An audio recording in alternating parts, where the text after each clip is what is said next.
안녕하십니까, 시골에서입니다. 말도 많고 탈도 많았던 옵션 만기가 오늘 녹화일이 목요일이니까 오늘부로 옵션 만기일이 지났습니다.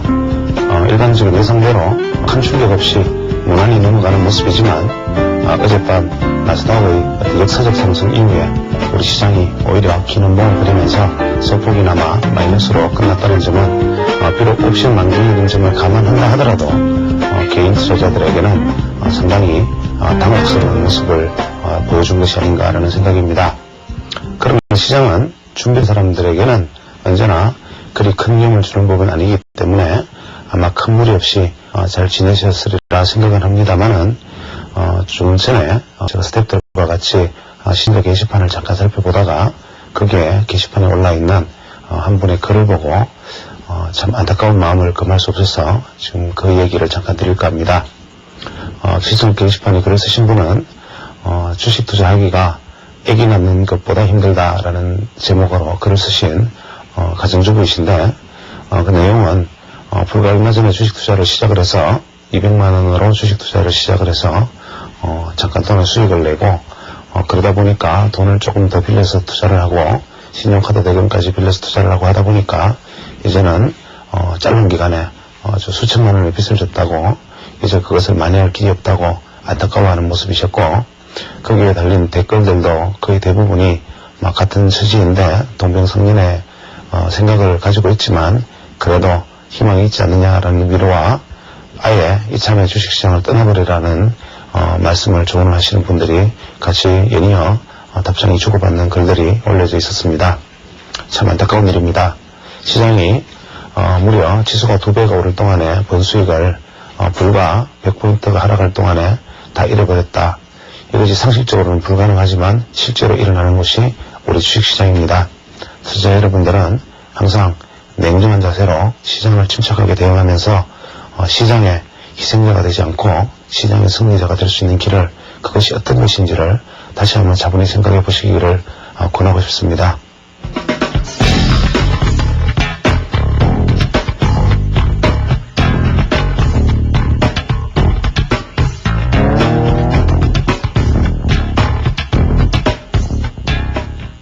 오늘이 지금 녹화하는 날짜가 5월 9일, 옵션 만기일입니다. 목요일. 요즘 이게 다행인지 불행인지 저도 아직 기간지음이 완전치 못해서, 지금 3주째 계속 매주 녹화를 하다 보니까, 지금 한 3주간은 제가 앞부분을 할애해서, 시장 전망을 같이 해나가고 있는데, 오늘도 역시 마침 요즘 옵션을 공부하고 있는 중이니까, 이 옵션 만기일에 오늘 시장 흐름을 가지고 한번 복귀하는 시간을 앞부분에 둠으로 해서 다음번 대응에 조금 더 능숙한 대응이 가능하게끔 한번 해볼 생각입니다. 오늘 옵션 만기일에 지수가 만기 지수가 선물이 아마 106포인트 정도 106포인트 내외 정도, 코스피 지수는 그것보다 훨씬 낮은 약 한 105포인트에서 조금 모자라는 정도 수준이 되었을 거고, 선물이 아마 오늘 106포인트 정도로 알고 있습니다. 제가 오늘 사적인 일이 생겨서 마지막 지수를 확인하지 못한 상황이기 때문에 주가만 보고 지금 말씀을 드리는 거니까 다소간의 착오가 있더라도 이해해 주시랍니다. 오늘 아마 선물 지수가 106포인트 정도 내외에서 형성되었던 것으로 알고 있는데, 지난번 강의 시간에 제가 말씀드리기를, 이번에 옵션 만기일에 이러한 흐름을 보일 것이다 라고 말씀드렸던 기억이 있을 겁니다. 아래쪽에 103포인트, 아래쪽에 103포인트, 위쪽에 110포인트 정도 수준, 즉 이 평균가 103, 그러니까 103이라는 것은 우리가 행악가 기준으로 102.5 정도 되겠죠.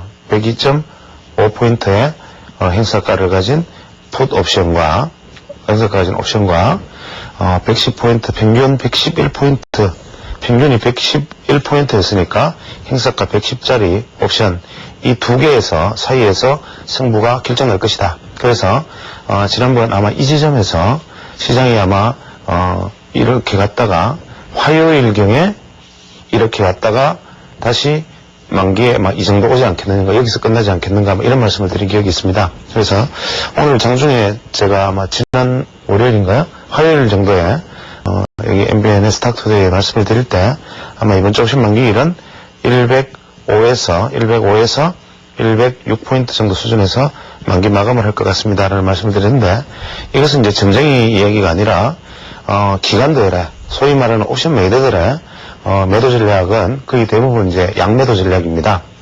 나중에 우리가 공부를 해 나가겠지만 옵션에서 양매도라는 것은 옵션 프리미엄이 이제 우리가 현재 지금 이 지점에 있다고 가정을 하죠. 그러면 만기가 일주일밖에 남지 않았다 그러면 우리가 공부한 이론으로 생각을 한다면 지수가 이렇게 다가가서 여기 있을 때는 여기 110포인트짜리 옵션에 여기에서 110포인트짜리 콜 옵션을 기준으로 했을 때 이렇게 올라가면 여기서는 이 프리미엄 없었겠지만 이렇게 올라오면 올라올수록 이 프리미엄은 급격히 비싸지게 됩니다.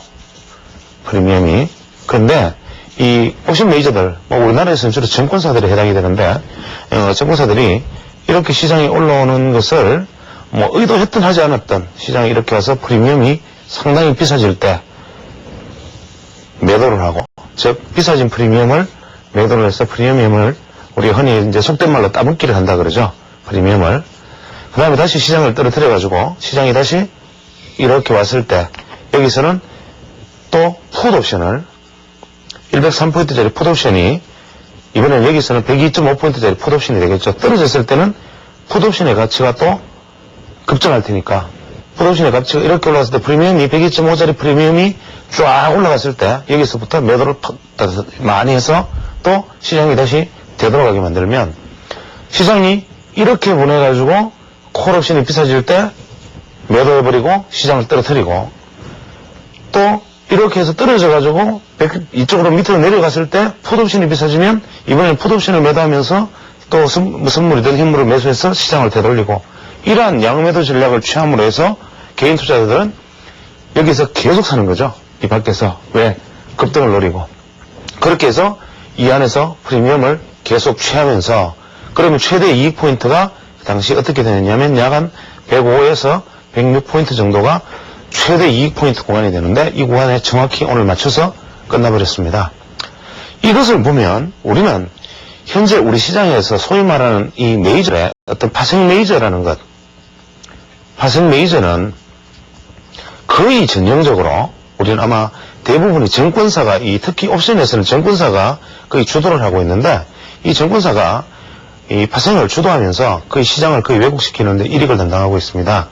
원래 이 파생의 전략이라는 것은 원래 이것이 태동한 어떤 계기 자체가 현물에 대해서 해지를 하기 위해서, 현물을 많이 보유했을 때 혹시나 하락했을 때 위험을 방지하기 위해서, 혹은 시장이 많이 떨어져서 내가 현물을 다 팔아버리고 가지고 있지 않으면 보유 리스크를 줄이기 위해서, 즉 가지고 있지 않고 있기 때문에 시장이 올랐을 때 소외되는 것을 방지하기 위해서 콜옵션이나 선물을 매수한다든지 이러한 어떤 전략을 위해서 만들어진 것인데, 오히려 꼬리를 위해서 몸통을 흔들어댑니다.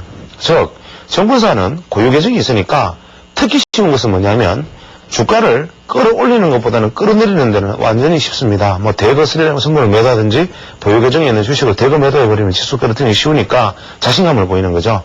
그래서 이러한 어떤 행태들은 거의 관용화되다시피 했는데, 오늘 아침에 재미있었던 건 오늘 오전 10시경에 시장에는 어떤 리포트가 나왔느냐, 약 9시 30분에서 10시경에 모 언론에서 이제 그 시장 분석 시황 기사를 내보내면서 일부 증권사가 큰 손실을 입었을 가능성이 지금 높고, 또 개인 투자자들은 10여 배 정도의 수익을 냈다, 이렇게 나왔습니다. 이 기사를 보고 개인 투자자들이 또 대거 현재 콜옵션 매수에 추가 가담을 했거나, 혹은 가지고 있던 콜옵션을 전매도 하지 않고 들고 있었겠죠.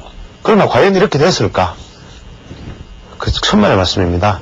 여기서 어떠한 식으로 했는지 이 안에서 오히려 떨어뜨리면서 급등해버린 콜의 프리미엄을 오히려 여기서 매도 전략을 취하는, 우리는 이때 시장을 어떻게 볼 수 있었느냐 하면, 오늘 오전 10시에서 11시경에 옵션 매니저들이 이 110 정도에 걸쳐 있는 행사가 110의 그 콜옵션을 매도를 했던 것을 대량으로 환매수를 하느냐 안 하느냐, 그 다음에 이쪽에서 한 발 물러서서 매도를 이제 더 이상 매도를 하지 않고 이쪽에서는 콜을 매수를 대거를 하고 이쪽에서 뭐 어떤 다른 포지션을 취한다든지 하는 소위 말하는 후퇴 전략이 나오느냐 나오지 않느냐를 보면 후장의 상황을 우리는 사실 예측이 가능한데, 이때 시가에 이 정도로 급등을 했을 때 여기서 110짜리와 우리가 112.5짜리는 10배 정도 급등을 했습니다. 10배 정도 급등을 했는데 프리미엄이 뭐 이런 상황에서 계속 급등이 유지가 되지 않고 오히려 환매수를 자칫 하는 듯 했으나 오히려 대량으로 110포인트, 110포인트, 111.25포인트, 112.5포인트 이쪽에서 오히려 대량의 매도가 증가됐습니다. 이 말은 뭐냐면 올라버린 프리미엄을 더 따먹겠다. 쉽게 말하면 오늘 후장에 이만큼 죽일 자신이 있다. 이것을 의미하는 신호입니다. 그래서 오늘 오전 10시경에 기관들이 이 상황에서 한 발 물러서느냐, 즉 매도했던 콜옵션을 환매수를 하느냐, 아니면 오히려 매도를 여기서 증가시키느냐를 보면 옵션 매니저들의 의지가 어떤 것이냐는 걸 판단할 수 있기 때문에, 그래서 오늘은 사실 전장에 뭐 10시, 11시경인가요? 그때 제가 전화를 받았을 때만 해도 이제 후장은 떨어질 수밖에 없다는 것을 누구나 예측할 수 있었습니다. 그래서 우리가 옵션을 지금 현재 이 강좌에서 행하는 이유도 개인 투자자들이 옵션을 투자를 하시라는 얘기가 아니죠. 개인 투자자들이 옵션은 절대로 승리할 수 없는 구조라는 것을 제가 미리 말씀을 드렸기 때문에 옵션 개인 투자자들은 아주 대량으로 많은 그 금액을 가지고 투자하시는 분들이나 취할 수 있는 다양한 전략을 다 취하면서 할 수 있는 것이지, 개인 투자자들이 소액으로 매수를 해가지고 수익을 내기라는 것은 그것은 반드시 내 스스로 뭐 시장에서 패배로 가는 지름길이기 때문에 절대로 그러한 일을 해서는 안 됩니다. 그러나 이러한 어떤 옵션 매제들의 움직임을 보므로 해서 우리는 이 만기일에 시장이 어떻게 갈 것인지, 시장이 어떻게 움직일 것인지를 알 수가 있죠. 아울러 우리가 현재 주식시장을 보면 우리가 아마 이제 이렇게 고점에 올라갔다가 이 고점에서 조정받고 이렇게 마지막 고점을 형성한 다음, 이 마지막 고점을 형성한 다음 이제 하락을 했습니다. 여기가 저점이 811포인트 정도 수준으로 알고 있습니다. 이 811포인트가 만약에 저점이었다면 제가 지난번에 여기가 뭐 930포인트에 조금 넘는 수준인 것으로 알고 있는데, 여기서 이 정도에서 뭐 935 정도? 제가 이 현물지수에 대한 감각이 원래 잘 없어서 혹시나 실수가 있더라도 뭐 이해 부탁드립니다. 여기서 지난번에 제가 말씀을 드리기를, 우리가 여기에서 중간선을 끄자. 50% 되돌림선, 이 정도 되돌림선을 그은 다음에 이 50% 되돌림선에서 우리가 50% 되돌림선에서 주가가 만약에 돌파를 해나가서 디디고 간다면 이것은 전고점을 넘어가는, 즉 조정 끝으로 생각을 하자. 조정 끝으로. 그러나 이것을 넘기는 현실적으로 다소 어렵기 때문에 이번 저점에 해당하는 이 810에서 20포인트 이 정도 수준과 50% 선을 중심으로 이러한 파동을 예측을 하는데, 이것이 넘느냐 못 넘느냐를 보고 일단은 이 안에서 이렇게 가지 않겠느냐, 단 그렇지만 바닥에서는 상승 쪽으로 가지 않겠느냐, 이런 얘기를 드린 것으로 알고 있습니다. 그러면 오늘 주가는 현재 마이너스 5포인트 정도 수준, 마이너스 6포인트 정도 수준에서 아마 주가가 끝난 것으로 알고 있습니다. 종합지수가 아마 종합지수가 838포인트 정도 수준, 정확한지는 모르겠습니다만은 838포인트 정도 수준에서 종합지수가 형성된 것으로 알고 있는데, 이렇다면 우리는 어떻게 볼 수 있느냐? 이번에 고점이, 오늘 형성한 고점이 아마 870포인트 정도 수준이 되는 것으로 알고 있습니다. 그러면 우리가 지난번 고점, 여기서 이까지의 하락폭에 대한 되돌림이 정확히 50%가 870 정도 선이 됩니다. 그러면 역시 우리가 생각했던 대로 일단 870포인트 오늘 고점에 딱 도달하니까 바로 음봉을 내렸죠. 이것은 옵션 시장에서도 이 정도 시점에서는 매도를 해도 가능하다고 기관 매니저들이 판단을 한 거죠. 아무리 시장에 개인 매수세가 유입된다 하더라도 여기 저항선이 있기 때문에 돌파하지 못할 것이니까 매도가 안정적이라고 생각을 한 것이고, 그래서 우리가 현재 이만큼 내려왔는데, 여기서 우리는 다음번 대응을 어떻게 하느냐. 만약에 이 파동이 이제 조정 완료 반등 파동이라면 여기서 이렇게 와서 이러한 형태를 거쳐서 넘어나갈 것이고, 만약에 이것이 조정의 연속파라면 이것은 반드시 이러한 파동으로 내려갈 것이라는 거죠. 그래서 이것이 올라가느냐 내려가느냐의 파동은 어디에서 우리가 판단을 할 수 있느냐 하면, 현재 지난번에 말씀드리기를 우리가 이 전체 파동의 50% 선을 우리가 가상선으로 설정합시다라고 제가 말씀을 드렸죠. 그래서 이제 이렇게 떨어져서 막 크게 그냥 러프하게 그리면 막 이러한 형태의 파동을 지금 현재 그렸다. 그러면 우리는 이 파동이 상승 파동의 연속선이라고 판단이 된다면 이제는 이것과 이것의 중심선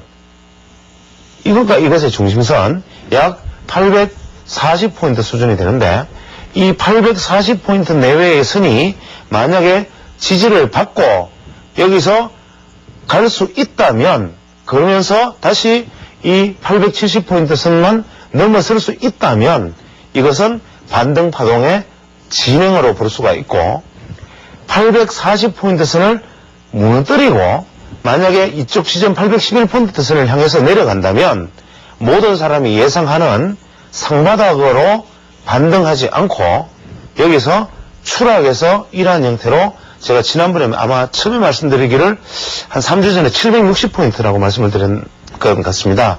이것보다 더해 740포인트에서 760포인트 선을 향해서 나아갈 수 있는데 그 이유는 하락파동이 올 수 있기 때문에 1대1 하락파동이 올 수 있기 때문에 조정파에서. 그러나 중기적인 것은 이것이 어떠한 조정으로 가든 여기서 지금 반등해서 가든 뭐 완전 파동이 나오든 간에 우리는 분명히 대세 상승의 축에 있는 것은 분명합니다. 그래서 투자자들은 지금 제가 말씀드린 것은 이제 다음 주 대응은 어떻게 할 것이냐. 이 840포인트 선을 내일 금요일은 넘어서 출발하겠죠, 당연히. 이유는 옵션 만기 프로그램 매도에 의해서 만기 주가가 급락했기 때문에 현재 콘텐츠 폭이 크니까 내일 아침에 선물이 급락만 하지 않는다면 분명히 일단 프로그램 매수에서 대형주가 반등을 할 테니까 오늘 급락했던 대형주가 일부 반등을 해서 시작할 테니까 오늘 인위적으로 약간 눌린 838포인트 이상에서 끌어올려서 출발을 했을 때 반드시 내일은 이 종가가 840포인트 위에서 끝나야 된다는 것이죠.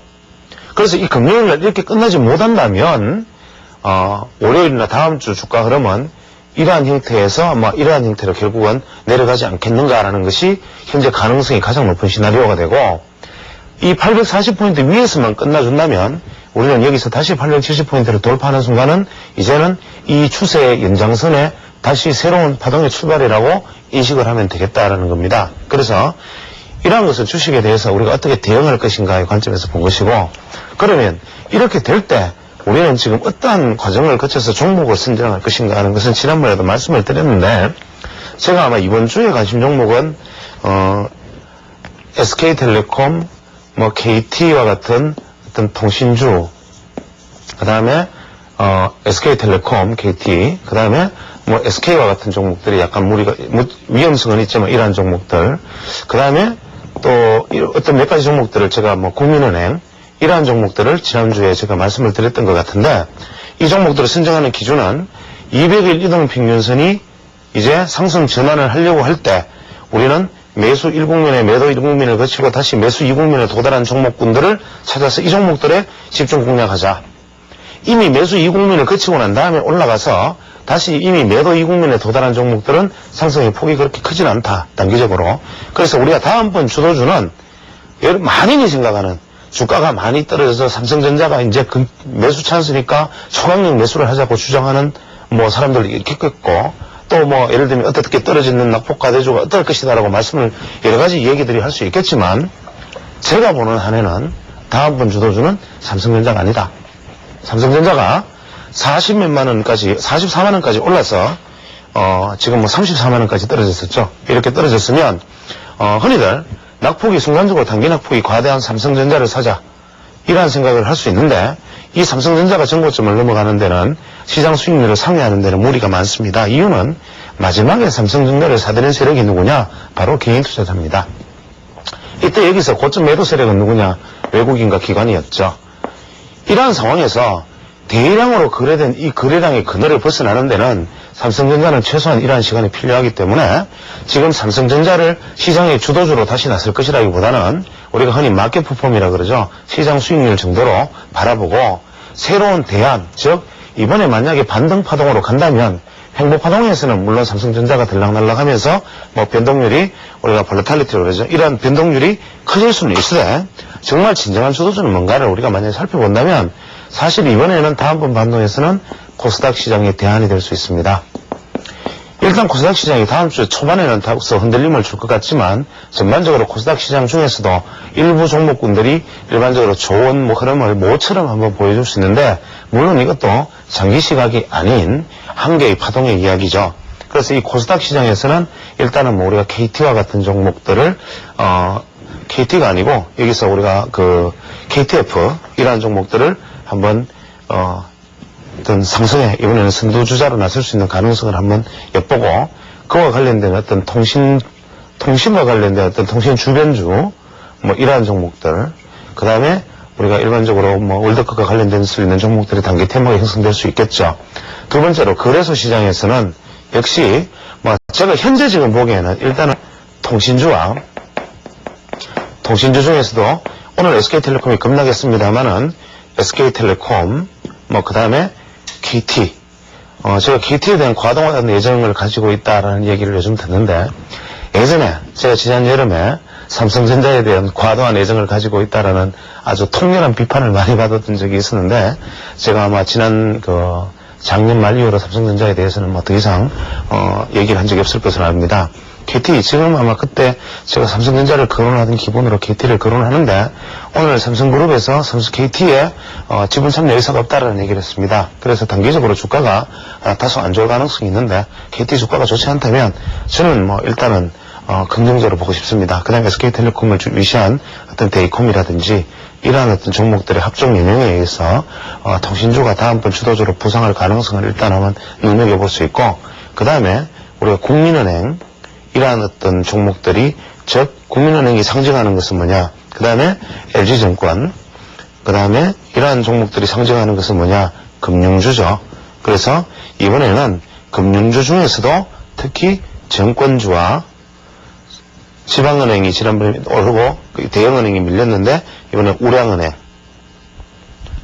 이러한 종목들이 다음번 시장에 한번 차기 주도주로 조정이 언제 끝나고 다시 반등을 하든 간에 다음번 시장이 반등한다면 이러한 종목들이 앞설 수 있지 않겠는가 뭐 이러한 관점에서는 국민은행과 같은 그룹 안에서는 우리가 같은 전체적인 차트 패턴을 보이는 것은 포스코 같은 경우에 가능하겠고 물론 포스코는 현재 뭐 약간 정치적인 문제에 휘말려서 좀 다소간의 악재가 있을 가능성도 있지만 일단 뭐 우리 차트만 보고 믿기로 하고 포스코 그 다음에 한전 뭐 이러한 종목들은 한전은 뭐 SK텔레콤과 같은 부류로 보면 되겠습니다.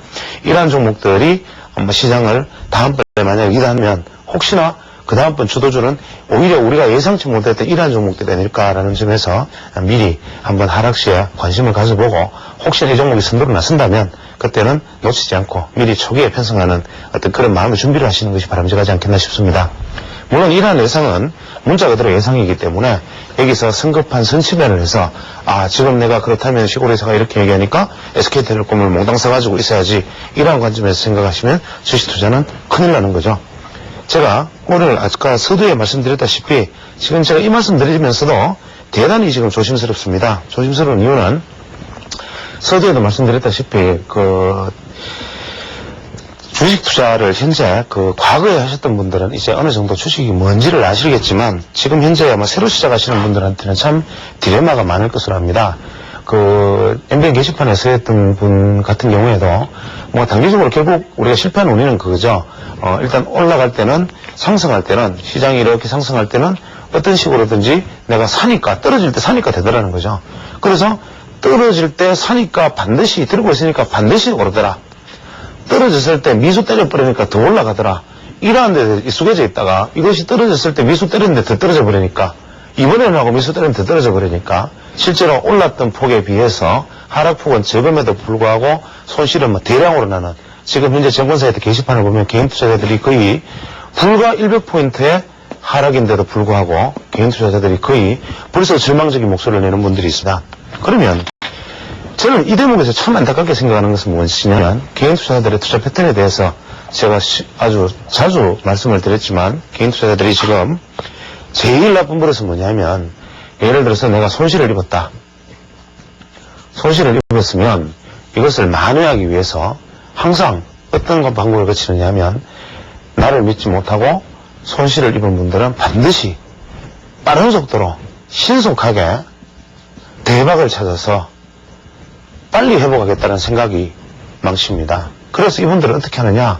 사실 방송, 정권방송이나 혹은 정권정보 사이트, 그 다음에 700 서비스, 그것도 모자라서 뭐뭐뭐의 무슨 동호회 이런 데 가입하거나 대부분 어떤 이러한 목소리들을 믿고 투자를 하지만 실제로 이 사람들이 답을 주느냐? 천만의 말씀이죠. 지금 여러분도 경험해 보셔서 알겠지만 이러한 데서 거론하면 주식을 더 죽어버립니다. 이유는 거론됐다는 이유만으로 그 주식에 들어가 있던 사람들이 이익 실현 욕구가 생기기 때문에 이것들은 내가 스스로 자멸하는 기름길임에도 불구하고 이렇게 손실을 본 사람들은 이걸로 망해버립니다.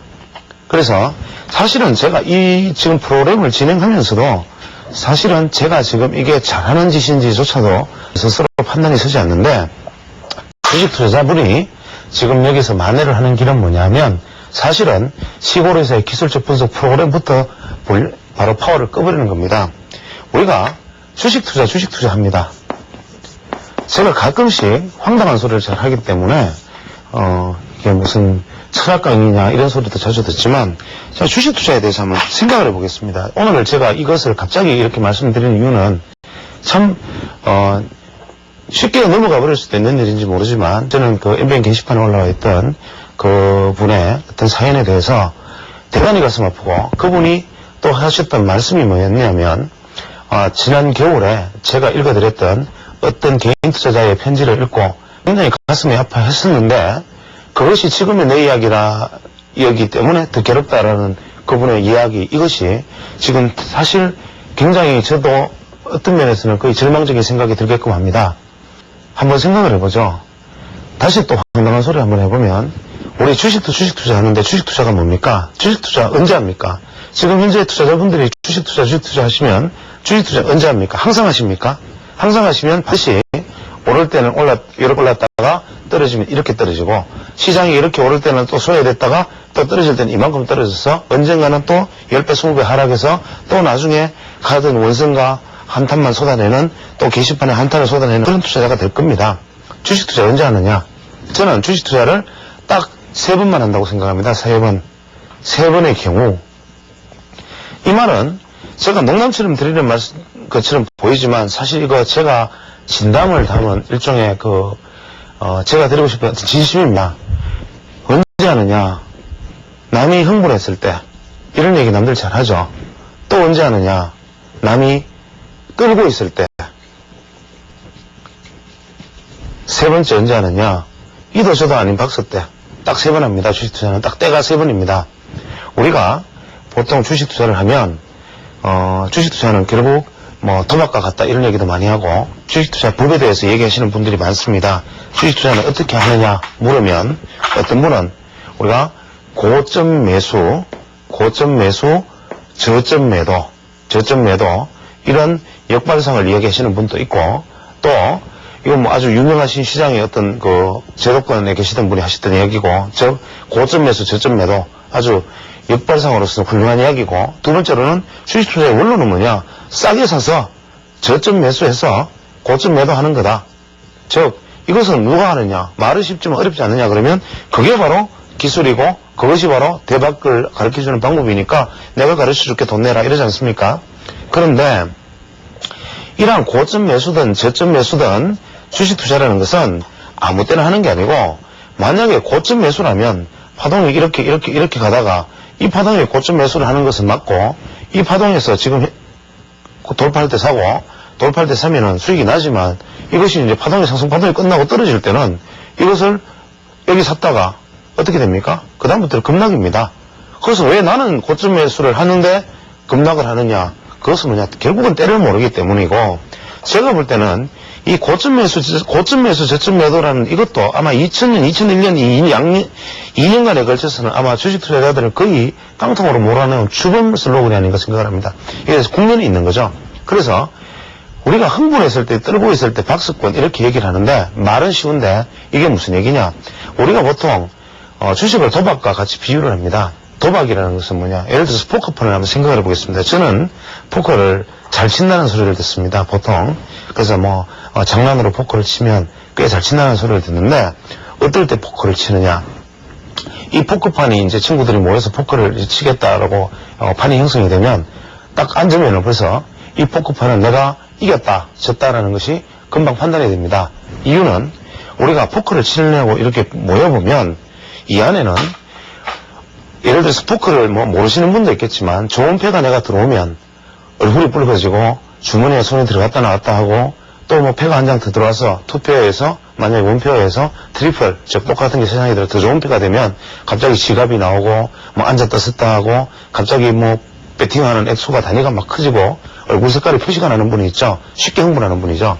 또 어떤 분은 아주 뭐 자기가 돈을 잃어서 판돈이 적거나 혹은 애초부터 판돈이 적어서 그럴 수도 있고 그 외에는 어떤 금전적으로 이게 맞지 않아서 그런 분들도 있는데 내가 예를 들어서 좋은 패를 들고 있더라도 상대방이 조금만 강하게 굴면 뭐 들들 떨고 겁내고 무서워하고 이런 분들이 있습니다. 그러면 우리가 들들 떨고 무서워하는 사람들만 있을 때는 사실은 내가 별로 좋은 걸 안 들고 있더라도 강력하게 탁 치밀고 나가면 이 사람들이 죽어버리고 흥분하는 사람들이 있을 때는 저 친구가 흥분할 때는 좋은 패를 들었으니까 나는 안 치고 죽어버리고 저 친구가 흥분 안 하고 가만히 있을 때는 살살 꼬닥여서 돈을 벌고 이렇게 포커를 칠 텐데 주식 투자가 마찬가지죠. 시장에서 모든 사람이 흥분해 있으면 이것은 나와야 될 때고 모든 사람이 나 떨고 있니 할 때 이때가 바로 들어가야 될 때고 이 중간점에서 주가가 이렇게 움직일 때는 지지선 매수, 저항선 매도를 기계처럼 행해야 될 텐데 즉 국면은 이렇게 가서 흥분하면 팔고 떨면 사고 이점에서는 기계적 매수를 하면 되는데 그러면 시골에서 당신은 말을 지금 이렇게 하는데 현재 이렇게 오를 때 지금 이게 흥분된 건지 이게 흥분된 건지 이게 흥분된 건지 어떻게 아느냐. 떨어지면 다 겁내는데 이 겁내는 거는 도대체 어떻게 아느냐. 모든 사람이 겁내고 있다. 이러한 것을 알기 위해서 우리는 여러 가지 기술적 분석을 공부해보기도 하고 파동을 공부해보기도 하고 오늘 제가 이따가 거래량 얘기도 하겠지만 실제로 이러한 것들이 그럼 이러한 정답을 가르쳐 주느냐. 제가 말씀드린 것처럼 이렇게 단순하게 말을 하지만 이것이 정말 주식투자의 정답이냐. 그리고 이 지점은 언제냐. 이렇게 되물으면 사실은 제가 솔직하게 말씀드리면 이것은 그저 감각입니다. 감각. 세상에 없던 기술적 분석도 세상에 없던 대박 급등주도 그것을 찾는 비결은 없고 제가 누차 말씀드렸듯이 주식시장에 고수는 없지요. 우리가 신문선 해설위원이 축구 해설을 잘한다고 해서 그분이 축구를 잘하는 것도 아니고 우리가 차범근 선수하고 뛰어다니면서 한 달만 축구하면 올해 국가대표가 되는 것도 아닙니다. 그래서 주식투자라는 건 역시도 시장에서 오랫동안 내가 다쳐보고 경험하고 하면서 느껴지는 감각인데 요즘 뭐 대표적으로 이런 것들을 봅니다. 우리가 인터넷 정권 투자라든지 뭐 그 외 각종 정보라든지 이런 것을 보다 보면 여러 가지 종목 추천들을 막 합니다. 왜냐하면 이 사람들은 차트를 많이 보는 전문가들이기 때문에 자기 눈에 차트가 좋아 보여요. 차트가 우리가 보통 좋아 보이는데 이 사람들이 차트가 좋아 보이는 차트를 추천하는데 주가가 의외로 퍽퍽 떨어집니다. 추천을 하면. 이것은 왜 이런 현상이 일어나느냐. 첫째 이유는 일반인들이 의심하는 것처럼 미리 사전에 매집해놓고 정권정보 게시판이나 방송을 통해서 떠들어가지고 자기가 팔아먹었다. 이런 아주 소수의 양심불량자가 있을 수도 있지만 사실은 그것보다는 전문가들의 눈에 좋아 보이는 종목들이 남들에게 대중에게 추천할 만큼 좋아 보이는 종목들이 의외로 맥없이 팍팍 떨어지면 조만간에 이 시장은 막말로 골로 가는 시장이다 이겁니다. 대부분의 사람 눈에 전문가가 아니더라도 일반 투자자의 눈에 보기에도 별로 좋아 보이지도 않는 차트를 가진 종목들이 난데없이 하나씩 들썩들썩 오르기 시작하면 조만간에 시장은 추세를 이렇게 돌릴 것이라는 의미입니다. 전문가들의 눈에 좋아 보인다는 얘기는 뭐냐면 수급상 버틸 수 있는 한계점까지 지금 버텼는데 불구하고 다른 종목들은 떨어지기 시작해서 수급상의 한계를 지금 버티고 있다는 얘기고 이것은 끝까지 버티고 있으니까 희한하게도 좋아 보이는데 그래서 좋아 보인다 했는데 그 다음부터 퍽퍽 떨어지면 이제 이 시장은 당분간은 어렵다고 떠나야 되고 이것이 바로 여러분들이 알 수 있는 그냥 쉽게 보는 시장 지표, 쉽게 말하는 흥분 지표입니다. 흥분 지표. 요즘 뭐 정권 정보 사이트나 뭐 아니면 정권 방송이나 이런 걸 보면 되겠죠. 이게 바로 흥분 지표입니다. 다시 말하면 감이라는 뭐냐? 내 눈에 차트가 꼭 이렇게 설명하지 않더라도 내 눈에 좋아 보였던 차트들, 내 눈에 분명히 오를 것, 이거는 반드시 오른다, 이런 종목들이 난데없이 퍽퍽 하나씩 떨어지기 시작하면 그 시장은 현재 포카 치는 모든 포카판에 참여한 사람들이 흥분해서 주머니 지갑에 돈이 들어갔다 나갔다 긍덩이가 들썩들썩하는 시장이다 이거고, 내가 보기에는 도대체 살만한 종목인데 다 나쁘고 전부 추세가 꺾여가지고 좋은 게 없고, 아무리 좋은 종목을 찾아내도 별로 없고 살 게 별로 없는데 난데없이 엉뚱하게 나빠 보이는 종목들이 하나씩 들기 시작한다. 혹은 정권방송이나 인터넷 사이트에서도 더 죽는다. 이제는 뭐 추천할 것도 없다. 여기서 추천 많이 해가지고 워낙 떨어지니까 무서우니까 이 사람들이 나중에는 아이고 이제 뭐 추천할 것도 없다, 이런 얘기하고, 내가 보기에 차트가 워낙 나빠 보이는데 하나씩 엉뚱하게 들기 시작하면, 예상 못했던 종목들이 치고 나가면, 이것이 바로 이제 시장에서 사람들이 우리가 많이 오그라들어서 대중이 겁을 먹고 있는 국면이다, 이렇게 생각을 하시면 됩니다. 그래서 우리가 주식시장을 볼 때 항상 제가 말씀드리는 것은 보면 바로 자기 자신을 믿어라. 항상 여러분들이 가장 믿지 않는 것이 뭐냐면 바로 자기인데, 자기를 믿어야 됩니다. 시골에서 말도 믿지 말고, 지금 현재 여러분들이 주식 투자하시는 분들이 만약에 기술적 분석을 현재 배우려고 하고, 그 다음에 무슨 기법을 익히시려고 하고, 그 다음에 무슨 대박 잡는 법, 뭐 이러한 어떤 다양한 방법들을 배우려고 하고, 또 주식 투자해가지고 뭐 전문가가 뭐 사라 하는데 돈 내고 사고, 이러한 일들을 아직도 하고 계신다면 뭐냐면, 한번 내가 죽어본 길을 복귀하려는 분이 한번 죽어봤던 방법으로 또 살아보겠다는 뜻입니다. 예를 들어서 내가 어떤 길을 가는데 이 길은 낭떠러리가 있어서 지난번에 한번 떨어져서 팔다리가 부러져 본 적이 있으면 이제 이 길을 가지 말고 이 길을 가야 되는데, 또 가면서 다시 이 길을 가는 사람과 같다. 지금 현재 투자자들이 현재 기술적 분석 배우고 무슨 배우고 뭐 배우고 막 전문가의 뭐를 배우고 종목 다 들여다보고 하지만, 여러분이 이것을 지금 배우는 강의를 아무리 많이 배우고 어떠한 기법을 아무리 익히고 어디 가서 어떻게 한다 하더라도 실력이 늘어나냐? 절대로 늘어나지 않습니다. 절대로.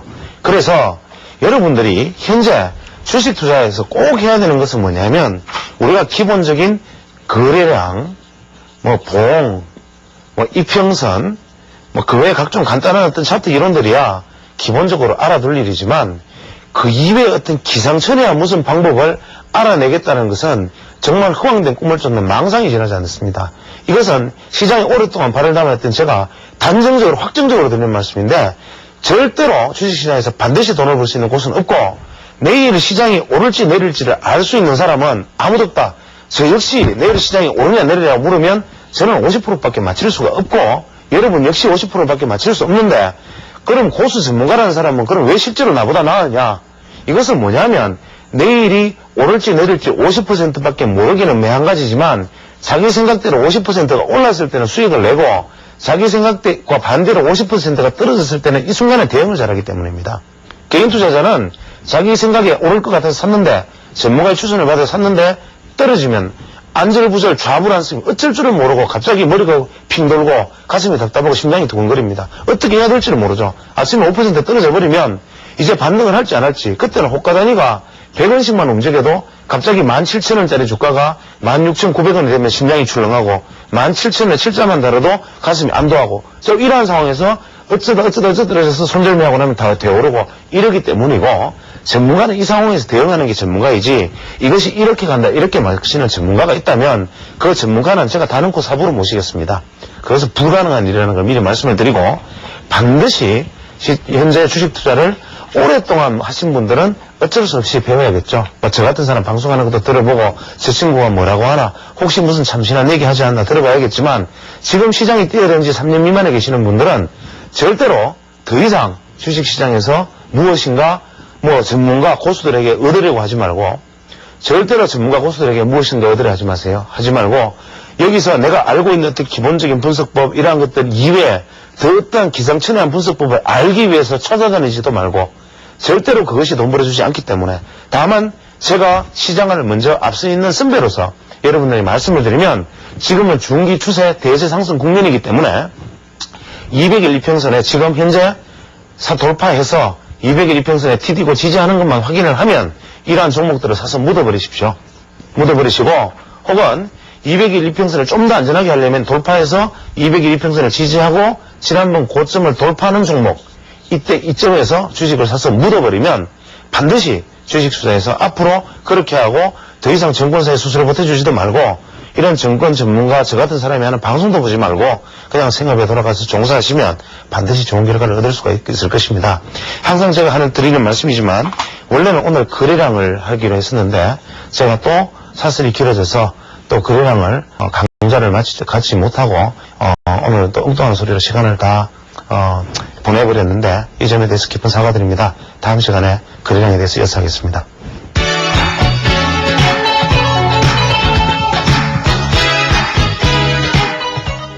이번 주에 시장에서 이제 신문 기사를 자세히 읽다 보면 증권 관련 기사 중에서 아주 두 가지 의미 있는 기사가 눈에 띄입니다. 간단한 코너로 처리되어 버린 기사도 있고 비교적 크게 다루어진 부분도 없지 않아 있지만 이 두 기사는 크게 시중에 충격을 받지 않고 넘어가 버린 감이 없지 않아 있습니다. 그 중에 하나는 코스닥 위원회에 온 천장이 등록이 가능하겠느냐라는 질문에 코스닥 위원회에서 아주 긍정적인 답변을 했다는 이야기와 함께 코스닥 위원회 측의 입장은 지금까지 코스닥 시장이 벤츠들의 어떤 전용 시장으로 알려져 있었지만 실제로 그렇지 않다는 것을 이번에 성격을 바꿀 필요가 있지 않느냐. 심지어는 강원랜드도 등록되었는데 전장이라고 수익을 내지 못한다면 등록하지 못할 이유가 뭐냐라는 코스닥 위원회의 어떤 입장이었다라는 기사의 보도가 덧붙여져 있었습니다. 물론 이 기사에 사실 진위 여부를 알 길은 없지만 만약 이 기사가 사실이고 이것이 팩트에 근거한 것이라면 참 안타까운 마음을 금할 수가 없습니다. 우리가 지금 개인 투자자들이 아마 거의 대부분이 손실의 한 80% 이상은 코스닥 시장에서 입은 것으로 알고 있는데 이 코스닥 시장이 회복의 기미를 보일까 아니면 새로운 사기 트기도 전에 발표버릴까라고 모든 시장 참여자들이 안타까운 마음으로 바라보고 있을 것입니다. 특히 수십만 원대 다음 세론과 같은 종목을 샀던 투자자들은 지금 이제 절망 속에서 다시 회복할 길만 기다리고 있는 상황인데 이러한 코스닥 시장 자체의 어떤 몰락은 그 안에 담겨져 있는 어떤 벤츠라는 하여튼 기획적인 면이 잘못되었다는 것이 아니라 사실 그 벤츠라는 것, 정보통신이라는 것, 인터넷이라는 것, 이러한 것들은 오히려 세계에서 오히려 우리나라가 IT 강국으로 부상하는데 알맞을 정도로 아주 시의적절한 어떤 기획을 해나간 것이 아닌가라는 생각이 듭니다.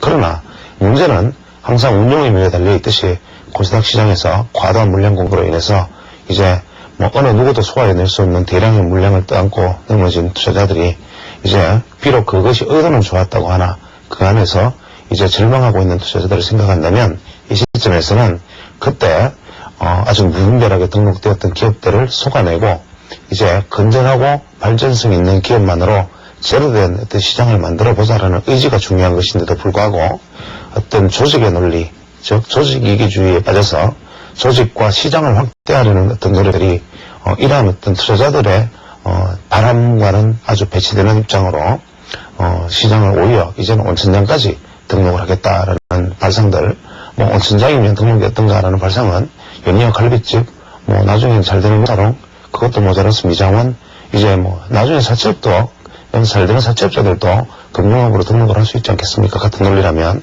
따라서 지금 코스닥 위원회에서 할 일은 뭐냐면 이제 코스닥 시장을 확대시켜서 자기 조직 논리로 돌아볼 것이 아니라 현재 코스닥 시장에 참여하고 있는 투자자들이 절망해서 나가 떨어지지 않게 하는 것이 오히려 코스닥 시장을 장기적으로 살리는 것이고 코스닥 시장이라는 조직 발전을 위해서도 바람직한 것이라는 것을 인식을 해야 함에도 불구하고 오히려 현실인식이 너무나 기대되어 있지 않나라는 생각입니다. 옛날에 프랑스 말기 때 마리 안토네트 왕비가 백성들이 먹을 빵이 없어서 길거리에 굶어 죽어가고 있습니다라고 말을 했을 때 마리 안토네트 왕비가 그러면 치즈를 먹으면 되지 않느냐 이런 엉뚱한 답변을 했다고 합니다.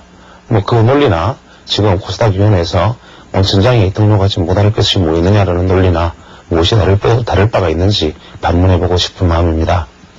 또 두 번째 기사로는 지금 현재 코스닥 시장에 과거의 어떤 벤치 비리와 연루됐던 어떤 일들에 대해서 아주 대대적인 조사가 벌어지고 또 실제로 그와 연루된 분들이 처벌을 받는 아주 모처럼 보기 드문 아주 쾌거가 일어나고 있는데 일전에 신문기사에서 어떤 얘기가 나왔느냐 하면 코스닥의 모 업체에서 보안업체의 대표가 보석으로 풀려났기 때문에 보수적으로 풀려나서 그 종목이 연일 상한가를 기록하고 아울러 코스닥 보안주들의 반등을 이끌어내었다라고 언론에서 이렇게 평가를 했습니다.